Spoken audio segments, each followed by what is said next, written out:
tal? Bienvenidos a las clases de epidemiología para el residentado de la Universidad Católica. Vamos a hablar acerca de riesgo. El riesgo es la probabilidad de desarrollar enfermedad por estar expuesto a ciertos factores. Esa es la definición. Es una probabilidad, ¿sí?, de desarrollar enfermedad en nuestro caso, ¿no? Una causa es una condición que inicia o desencadena la ocurrencia de un fenómeno o efecto. Mientras que un factor de riesgo es una variable endógena o exógena al individuo, es decir, es una característica. Pero es factor porque es controlable, esa es la palabra, controlable. Es una característica pero controlable que precede al comienzo de la enfermedad, claro, en la relación antes y después, en la relación temporal, y que está asociada a un incremento en la probabilidad de aparición de la misma. Mientras que un marcador de riesgo es una variable no controlable y es endógena al individuo. Por ejemplo, el sexo, la edad, la genética, etcétera, ¿no? Y cuya presencia anuncia a los individuos particularmente vulnerables. Mientras que un indicador de riesgo es una variable sin relación causal con el problema, o sea, es indirecta la relación, pero cuya presencia alerta de la enfermedad, ¿no? Entonces, esas son algunas definiciones sobre riesgo. Riesgo es principalmente la probabilidad de desarrollar enfermedad. Muy bien, recordemos esto de la primera clase. Las medidas de frecuencia de la enfermedad. Tenemos la prevalencia, incidencia acumulada y la densidad de incidencia. La prevalencia es el número total de casos antiguos y nuevos en un momento dado dividido entre la población en ese momento. La prevalencia es una proporción. Y no se olviden de la relación de la prevalencia con la incidencia y la duración. La prevalencia es igual a la incidencia por la duración. Mientras más incidente sea una enfermedad, será más prevalente. Y mientras menos dure la enfermedad, por ejemplo, la duración de la enfermedad, ¿no? Por ejemplo, la rabia humana. Entonces, mientras menos dure la enfermedad, menor prevalencia habrá. Muy bien. La incidencia acumulada es el número de casos nuevos en un periodo sobre la población en riesgo al inicio de ese periodo, ¿sí? La incidencia que conocemos de toda la vida es la incidencia, entre paréntesis, acumulada. Y esta expresa el riesgo individual, así como el riesgo absoluto.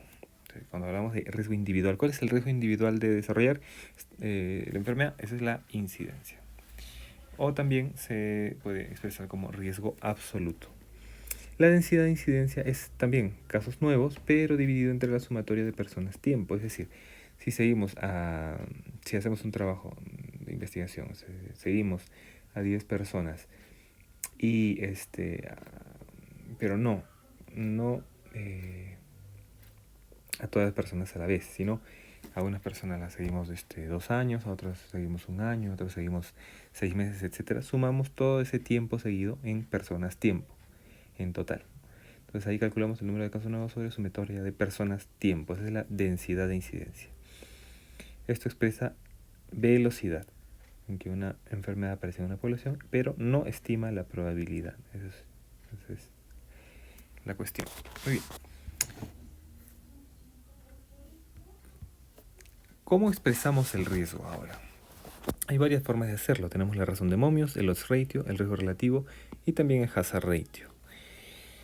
La razón de Momios es una relación entre prevalencias, prevalencia de la enfermedad entre el grupo de expuestos y el grupo de no expuestos, ¿no? Muy bien. Nosotros conocemos este cuadro de doble entrada, esta tabla 2×2, donde tenemos en las columnas los enfermos y los sanos, mientras que en las filas los pacientes expuestos y no expuestos, ¿no? Entonces, un enfermo expuesto es la letra A, los sanos expuestos están en la letra B, y de manera consecutiva las otras casillas. La razón de Momios, decíamos, es la relación entre la prevalencia de los pacientes de la enfermedad en los pacientes expuestos versus los no expuestos, ¿no? Entonces, ¿cuántos enfermos y expuestos hay del total de expuestos? ¿Y cuántos enfermos en los no expuestos del total de no expuestos?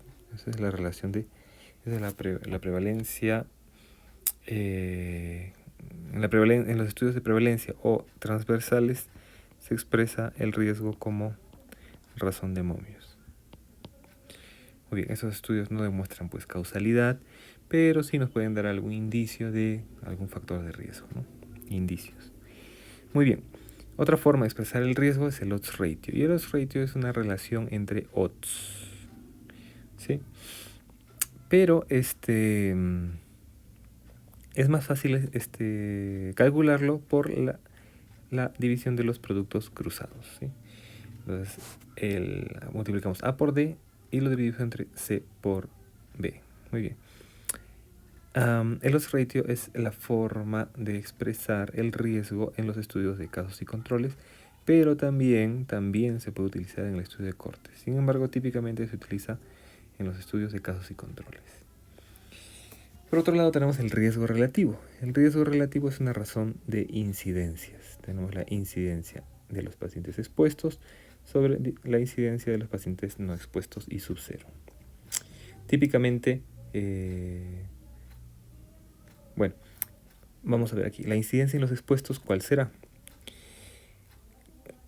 La incidencia será el número total de enfermos, la letra A, sobre el número total de expuestos. ¿Sí? Número total de enfermos que han estado expuestos sobre el número total de expuestos. Mientras que la incidencia entre los no expuestos serán los enfermos no expuestos dividido entre todos los no expuestos. Muy bien. Entonces esa relación es el riesgo relativo. Típicamente el riesgo relativo expresa el riesgo en los estudios de cortes y en los ensayos clínicos. Entonces, en los estudios de cortes se puede expresar tanto como odds ratio como riesgo relativo, ¿sí? Pero en los estudios de casos y controles el riesgo solo se utiliza el odds ratio. Una mención aparte merece el hazard ratio, que ya no tiene relación con esa tabla de doble entrada, sino esta es una relación de el intervalo de tiempo que han estado expuestos y pacientes que han sufrido el evento, ¿no? Y eso se llama análisis de sobrevida.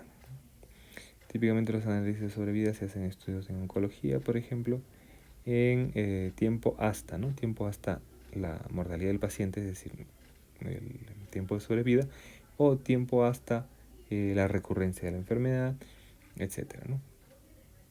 Entonces esto es el análisis de sobrevida, el tiempo hasta, ¿sí? Y la relación de riesgo en los análisis de sobrevida se expresa con el hazard ratio, HR. Muy bien. Vamos a ver este ejemplo. Este es uno de los estudios de casos y controles más antiguos y clásicos que hay. Es un estudio de casos y controles de cáncer de pulmón y tabaquismo. Pues eran los años 50 y pues esta relación recién se empezaba a sospechar a partir de ese estudio de casos y controles. Muy bien, entonces tenemos aquí en la tabla de doble entrada pacientes con cáncer de pulmón y pacientes sin cáncer de pulmón, y la exposición será el fumar, ¿no? Entonces, dado que es un estudio de casos y controles, vamos a utilizar el odds ratio, ¿no? El odds ratio es una relación de odds, como habíamos dicho, el odds de los pacientes expuestos sobre el odds de los pacientes no expuestos, odds sub 0. Pero habíamos dicho que esto se expresa más fácilmente con la razón de los productos cruzados. Entonces vamos a hacer este cálculo. Vamos a multiplicar 647 por 27 entre 2 por 622. Y esto nos sale aproximadamente 14. ¿Qué significa esto? Cuando el odds ratio es mayor a 1, estamos frente a un factor de riesgo.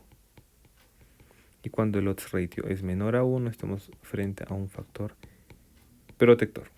¿Sí? Dado que tenemos 14, es un factor de riesgo. El fumar es un factor de riesgo para el cáncer de pulmón. Este resultado es el resultado puntual para este grupo de pacientes. ¿Sí? Si queremos extrapolar a la población, necesitamos intervalos de confianza. Entonces, el resultado puntual será 14 y el intervalo de confianza nos dirá que, por ejemplo, vamos desde 8 hasta, quién sabe, 20, por poner un número, ¿no? Hay maneras de calcularlo, hay paquetes estadísticos. Pero, bueno, la idea es entender que si todo el intervalo de confianza es mayor a 1, pues estamos frente a un factor de riesgo y este resultado es extrapolable a la población, de nuestra muestra a la población. Vamos a verlo más adelante. Tenemos aquí otro ejemplo, es un estudio de Cortes. Este estudio de Cortes también evalúa la relación entre mortalidad por cáncer de pulmón y tabaquismo, ¿no? En 1964 empezó. Bueno, empezó antes, pero fue un reporte preliminar. Tenemos aquí pacientes con cáncer de pulmón, o sea, con la enfermedad, y pacientes con otros cánceres no de pulmón. Aquí tenemos fumadores y no fumadores. Muy bien. Entonces, vamos a calcular, dado que es un estudio de Cortes, vamos a calcular el riesgo relativo. Y el riesgo relativo habíamos dicho que es la relación de dos incidencias. La incidencia entre los expuestos dividido entre la incidencia de los no expuestos y sub cero. ¿Cuál será la incidencia entre los expuestos? Será los pacientes con cáncer de pulmón y que tenían el antecedente de fumar, 259. Perdón, es un estudio de Cortes, así que los fumadores que en el seguimiento desarrollaron cáncer de pulmón. Sí. Pero de manera más exacta, ¿no? Dividido entre todos los fumadores del estudio, que son 730. Esa será la incidencia entre los fumadores. Y la incidencia entre los no fumadores será estos 4 pacientes que desarrollaron cáncer de pulmón sobre los 75 del total. Muy bien. Entonces, esta división nos sale 259 entre 730. Acá nos sale 0.35, es decir, 35% entre 0,053, es decir, 5.3%. Entonces, el riesgo relativo en este caso será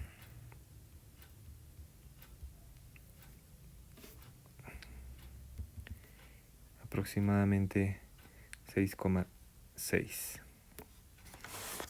Entonces, de igual manera al odds ratio, el riesgo relativo cuando es mayor a 1, se trata de un factor de riesgo. Y si tenemos un riesgo relativo menor a 1, se trata de un factor protector, ¿no? Este resultado, como ya dijimos, es un resultado puntual para este total de pacientes de 805, esta muestra, ¿no? Pero si queremos los intervalos de confianza, nos dirá 6,6 con un intervalo de confianza que va, pongámosle, desde 3 hasta 10, ¿no? Entonces aquí tenemos unos intervalos de confianza que sobrepasan la unidad, ¿sí? En total, o sea, del 3 al 10. Entonces este resultado sería extrapolable a la población, ¿sí? Entonces un factor de riesgo también en la población, teniendo en cuenta estos intervalos de confianza, ¿no? Muy bien.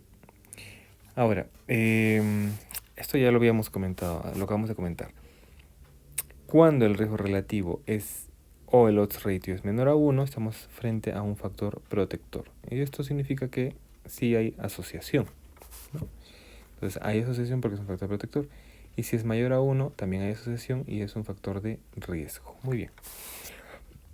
Y cuando es igual a 1, significa que no hay asociación. Muy bien. Entonces, frecuentemente esto se grafica así.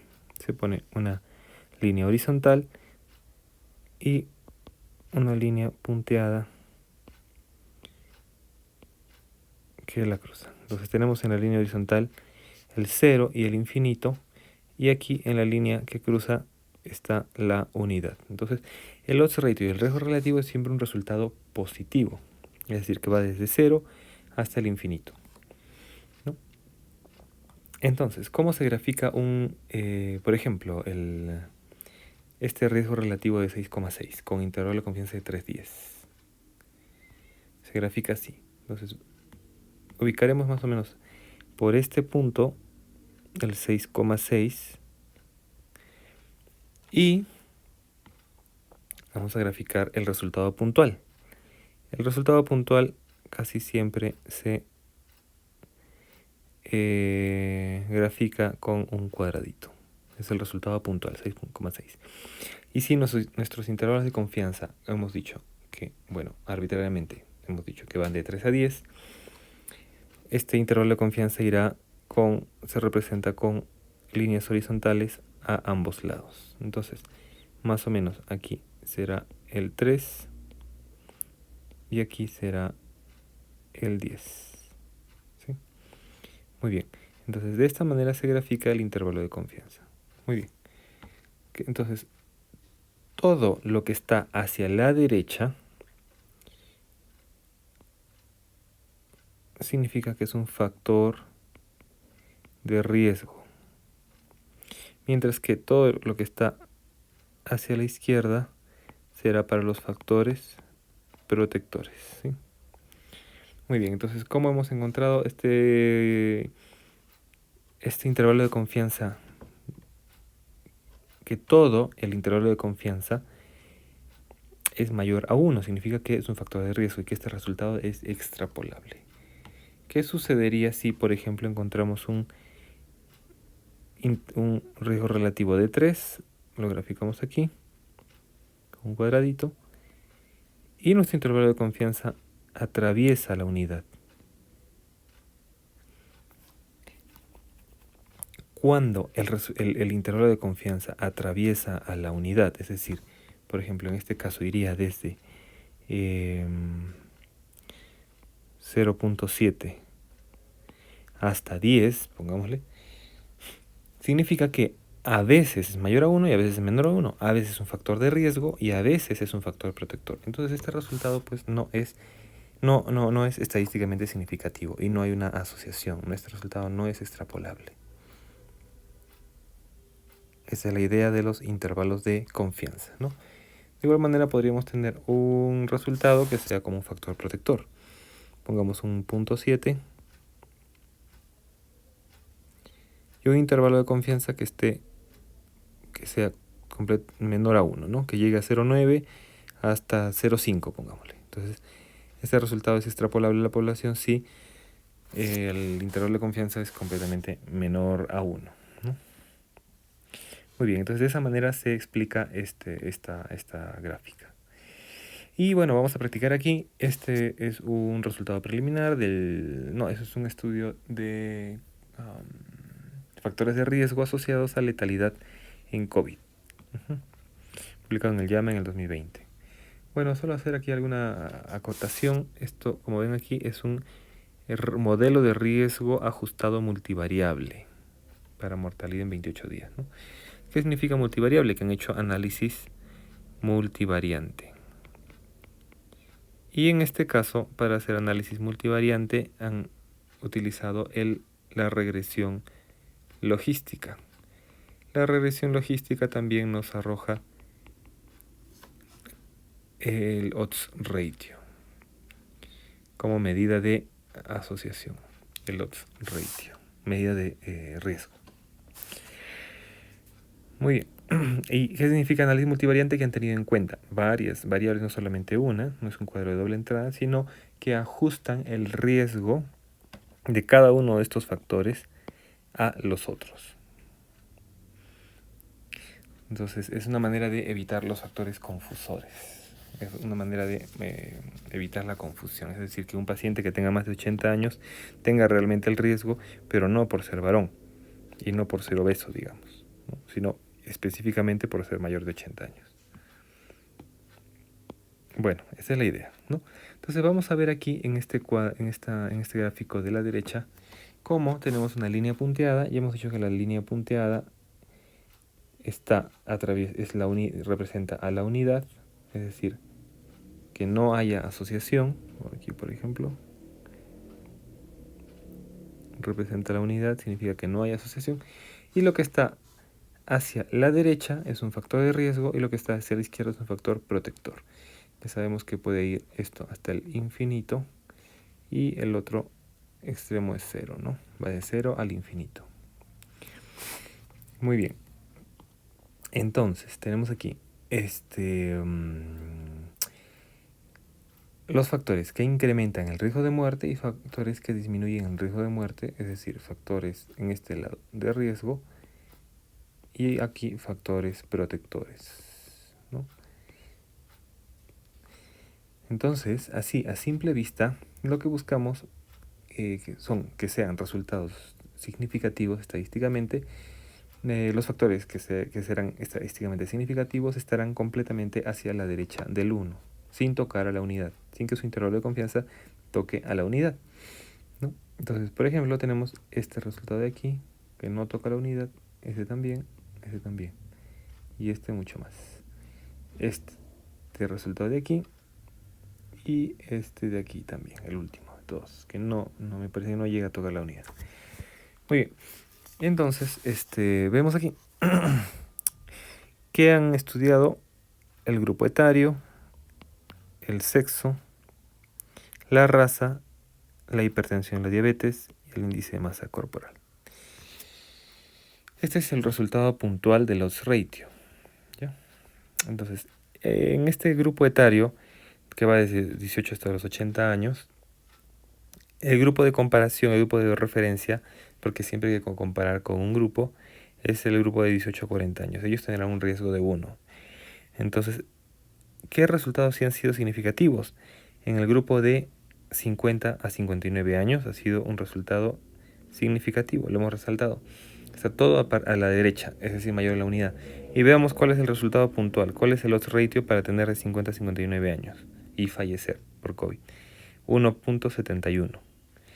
Mientras que el intervalo de confianza está completamente a la derecha, es mayor a la unidad. Así sea 1,05 es más que 1. Entonces, si no toca la unidad, significa que es un factor de riesgo estadísticamente significativo, ¿no? Y se grafica también así. ¿Qué más? Tener más de 60 a 60, tener de 60 a 69 años, tener de 70 a 79 y tener más de 80 años, mucho más. Aquí el odds ratio va a ser 11.15 con un intervalo de confianza de 6 a 20, ¿no? Completamente por encima de la unidad. ¿Qué otro factor de riesgo importante hay? Significativo, el sexo masculino. El riesgo es el odds ratio es 1.5 y todo el intervalo de confianza es mayor que 1, ¿no? 1.19 a 1.9. En este trabajo no han encontrado que la diabetes ni la hipertensión, ni que ser de otra raza aparte de la blanca, sea un factor de riesgo, ¿no? Si vemos, por ejemplo, el odds ratio de diabetes es 1.14, el resultado puntual es mayor a 1. Pero el intervalo de confianza va desde -1 a +1, como vemos aquí. Entonces no es un resultado estadísticamente significativo, porque este intervalo de confianza, esta colita de acá, está en el territorio de los factores protectores y atraviesa hasta el territorio de los factores de riesgo. Entonces este resultado no es estadísticamente significativo, ¿sí? ¿Y cuál es el último que hemos encontrado? El del índice de masa corporal mayor de 40, con un odds ratio de 1.51 que va desde 1.01 hasta 2.25. Así sea, 1,01 es mayor que la unidad. Entonces sí ha sido estadísticamente significativo el resultado, ¿no? Muy bien, entonces así se representa este odds ratio. Bueno, este es otro trabajo, ese es el ensayo clínico, el Recovery. Es un ensayo clínico enorme con aproximadamente 40.000 participantes que en julio del 2017 se publicó este resultado sobre los corticoides. Han probado después con tocilizumab, anticuerpos monoclonales también, etcétera, ¿no? Es un estudio enorme. Es un ensayo clínico enorme. Bueno, y aquí tenemos el gráfico para la mortalidad, para evaluar la eficacia de la dexametasona en la prevención de la mortalidad en este grupo de pacientes. Entonces, aquí tenemos dexametasona versus el cuidado visual para mortalidad. ¿En quién? En pacientes que están en ventilación mecánica, que reciben oxigenoterapia solamente o que no reciben oxigenoterapia, ¿no? En total, ¿cuántos pacientes ingresaron a este trabajo? Recibieron dexametasona 2.104 en total, ¿sí? Y el cuidado usual lo recibieron 4.321. ¿Cuántas muertes tuvieron en el grupo de dexametasona? 482. Y en el grupo del cuidado usual, 1110. ¿Sí? Muy bien. Entonces, dado que es un ensayo clínico aleatorizado, la medición del riesgo se hace con riesgo relativo. Otra forma de decirles risk ratio también. Bueno, entonces vamos a ver aquí cómo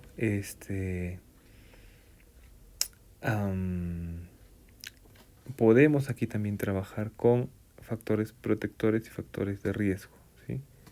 Tenemos el mismo gráfico que va desde 0 hasta el infinito en la línea horizontal, y lo que está hacia la derecha será un factor de riesgo y lo que está a la izquierda será un factor protector. Pero aquí se modifica un poco porque solamente estamos evaluando a la dexametasona. Entonces, en este caso, la dexametasona se comportará como un factor protector si es que el resultado está hacia la izquierda, ¿no? Factor protector. O que se comporta como factor de riesgo, o sea que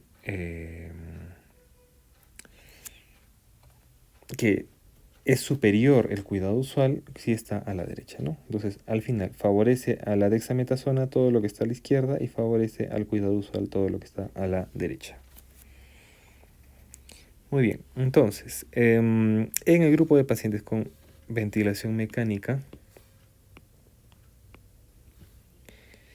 invasiva, la dexametasona, como ven aquí, se ha comportado enteramente como un factor protector, es decir, que reduce la mortalidad en pacientes con ventilación mecánica. En el grupo que recibe solamente oxígeno, ¿cómo se ha comportado? Oxígeno solamente, o sea, sin ventilación mecánica, también se ha comportado como un factor protector. Mientras que en el grupo que no recibió oxígeno, o sea, COVID que no recibieron ni siquiera oxígeno, la dexametasona se convirtió en un factor de protector, pero también un factor de riesgo. Es decir, es un intervalo de confianza, como ven aquí, ancho y que incluye a la unidad. Entonces, ¿eso qué significa? Que este resultado no es estadísticamente significativo y que más bien la dexametasona hay una tendencia, este intervalo de confianza está un poco más hacia la derecha, a ser perjudicial en estos pacientes, ¿no? No es significativo, pero nos da una sospecha, ¿no? Entonces, de esta manera se evalúa, o rápidamente se puede ver en el gráfico, pues si la intervención ha sido eficaz o no. Y finalmente tenemos aquí este cuadradito, este rombo verde, que sirve para representar el resultado global en todo el grupo de pacientes, ¿no? En forma global, el estudio Recovery encontró que la dexametasona era un factor que previene de la muerte en los pacientes con COVID, el global. Muy bien. Todo el intervalo de confianza, como ven, es menor a 1. Muy bien. Sigamos. Así como hay medidas del riesgo, como el odds ratio, riesgo relativo, es hazard ratio, hay medidas del impacto o medidas del efecto, es decir, cuánto afectaría, cuánto impactaría, qué porcentaje de pacientes o qué porcentaje de casos, porcentaje, ¿no? Reduciríamos la mortalidad, o cuál es el número necesario de tratar o número necesario para hacer daño, ¿no? Entonces tenemos aquí dos formas de expresarlo y vamos a ver. En esta columna de la izquierda tenemos el riesgo atribuible, la fracción etiológica del riesgo y el número necesario para hacer daño. Esto típicamente se evalúa cuando estamos evaluando si algo es un factor de riesgo o no, es decir, un estudio de cohortes. O también en los ensayos clínicos aleatorizados, siempre o casi siempre se mide la eficacia y también la seguridad. Y si queremos medir la seguridad, queremos saber si es que esta intervención nueva que estamos probando es un factor de riesgo. Entonces aquí también en los ensayos clínicos aleatorizados, en la sección de seguridad. Muy bien. En la otra columna tenemos la reducción absoluta del riesgo, la reducción relativa del riesgo y el número necesario a tratar. Aquí, como ven, estamos evaluando la intervención, es decir, si la intervención previene de algo, reduce el riesgo, ¿no? Entonces aquí, con estas fórmulas, bueno, evaluamos la eficacia. En un ensayo clínico aleatorizado, la eficacia de la intervención, ¿no?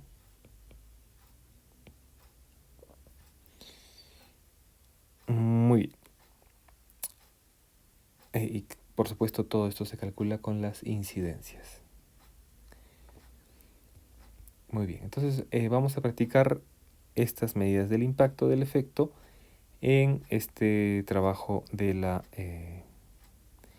dexametasona para mortalidad en COVID. Vamos a borrar todo lo que hemos escrito ya para no confundirnos. Muy bien. Entonces, empecemos. Como es un ensayo clínico aleatorizado, nosotros queremos encontrar las incidencias, ¿no? Tenemos un grupo que ha recibido dexametasona y un grupo que ha recibido el cuidado usual, ¿no? Entonces, nosotros tenemos que ver quiénes han sido los expuestos y quiénes han sido los no expuestos. En este caso, los expuestos son los pacientes que recibieron dexametasona, mientras que los pacientes que recibieron el cuidado usual son los no expuestos. ¿Sí? Entonces, tenemos aquí, en los ensayos clínicos aleatorizados se calcula el riesgo relativo de la intervención. El riesgo relativo es la incidencia de los expuestos dividido entre la incidencia de los no expuestos, ¿sí? Entonces, ¿cuál será la incidencia en los expuestos? En el grupo expuesto, el grupo que utilizó dexametasona, y vamos a calcularlo solamente para el grupo de la ventilación mecánica. En este caso tenemos un número de eventos, como dice aquí, y un número total. El número de eventos serán 95 muertes en el grupo de dexametasona. ¿De cuántos pacientes? De 324. Eso nos da un porcentaje de 29,3, que es la incidencia en este grupo. La incidencia de la mortalidad, ¿no? Mientras que en el cuidado usual, el número de muertos fallecimientos fue 283, dividido entre el número total de pacientes 683, ¿no? Y la incidencia ya nos la calcularon, 41,4%. Entonces, ¿cuál será el riesgo relativo? El riesgo relativo será la incidencia de los expuestos dividido entre la incidencia de los no expuestos, o sea, 29,3 dividido entre 41,4. Muy bien. Y eso nos da 0,7. Ahora, este resultado puede ser distinto o en decimales, quizás porque han trabajado acá con números, han redondeado aquí, ¿no? Pero el resultado puntual sería 0,7. Muy bien. El riesgo relativo entonces ya lo tenemos, ¿sí? Entonces, si nosotros queremos calcular las medidas del impacto, no vamos a utilizar esta columna de la izquierda, porque acá estamos viendo si es que es un factor de riesgo. Si no queremos ver la eficacia de la intervención, entonces utilizaremos las de la derecha.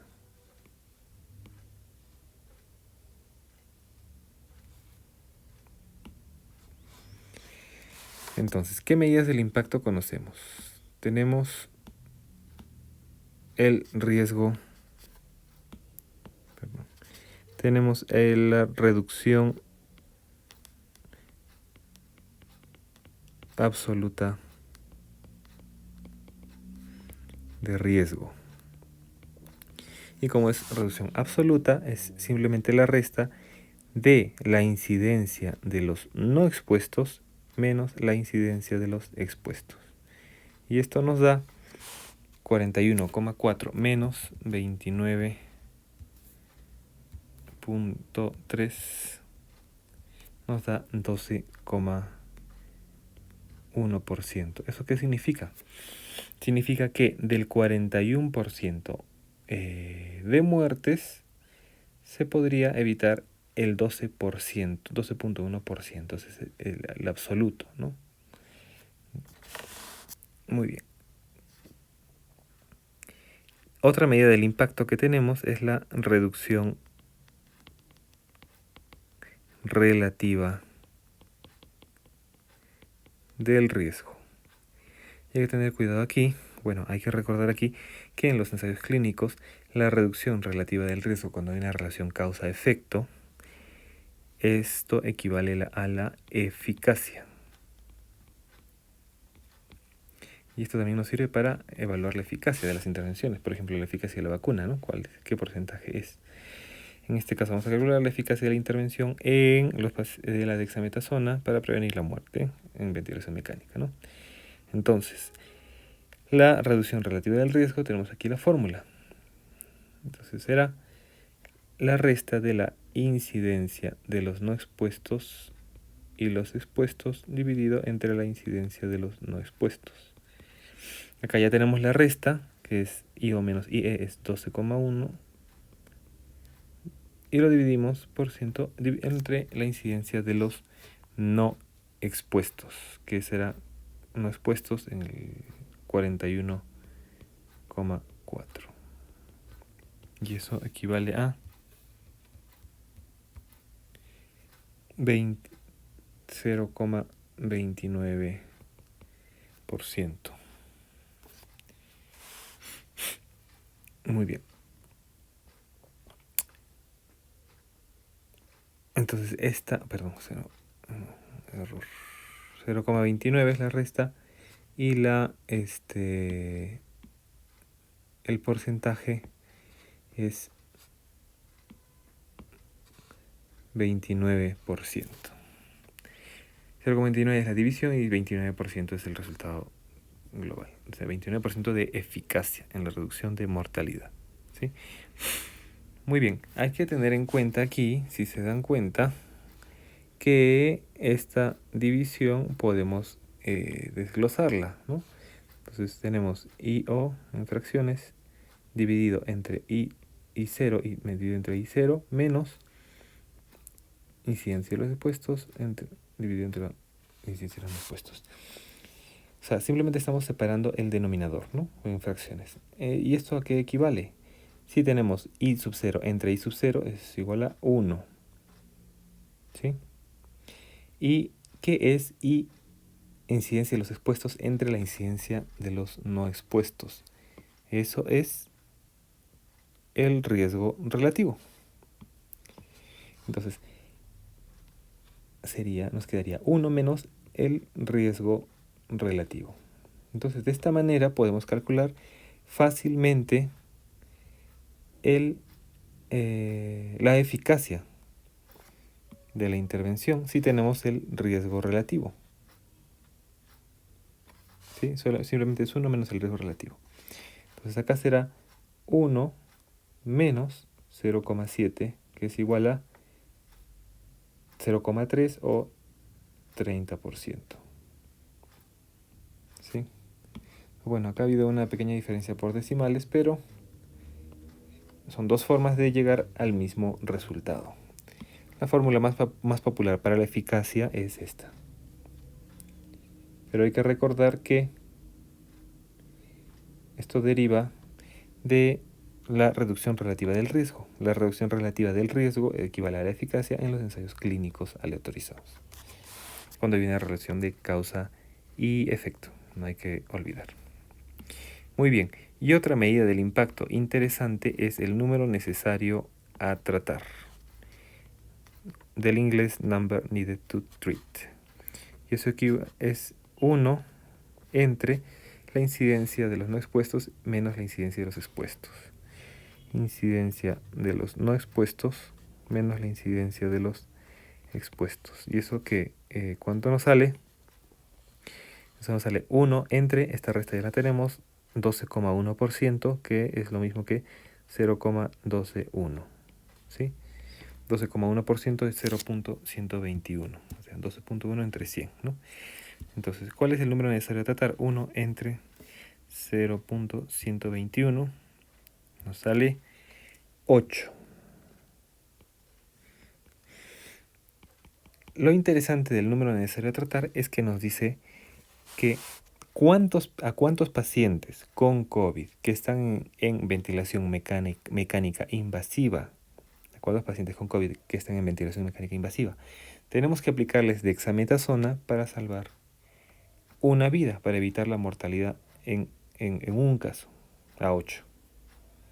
Es el número necesario a tratar. Otra manera de explicarlo es, o sea, si aplicamos dexametasona a todos los pacientes con COVID que están en ventilación mecánica, ¿se salvarán todos? No.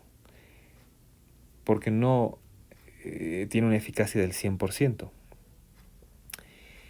Entonces, ¿a cuántos pacientes debo tratar para salvar una vida? Entonces, en este caso, para la dexametasona, en ventilación mecánica invasiva es 8. 8. Un número que no es despreciable. Me parece que el número necesario a tratar para la aspirina, para una aspirina diaria post-infarto de miocardio, o sea, cuántos pacientes tienen que recibir aspirina diariamente después de un infarto para evitar un reinfarto, es más o menos 200 a 300. Así que esa intervención no es nada despreciable, tiene una buena eficacia. Bueno, entonces esas son las medidas del impacto de la enfermedad. No se olviden, la medida de riesgo es el riesgo relativo. Las medidas del impacto son la reducción absoluta de riesgo, reducción relativa de riesgo o eficacia y el número necesario a tratar. Y muy bien. Entonces eso sería todo por la clase de hoy. Vamos a continuar con los estudios epidemiológicos. Muy bien. Muchas gracias.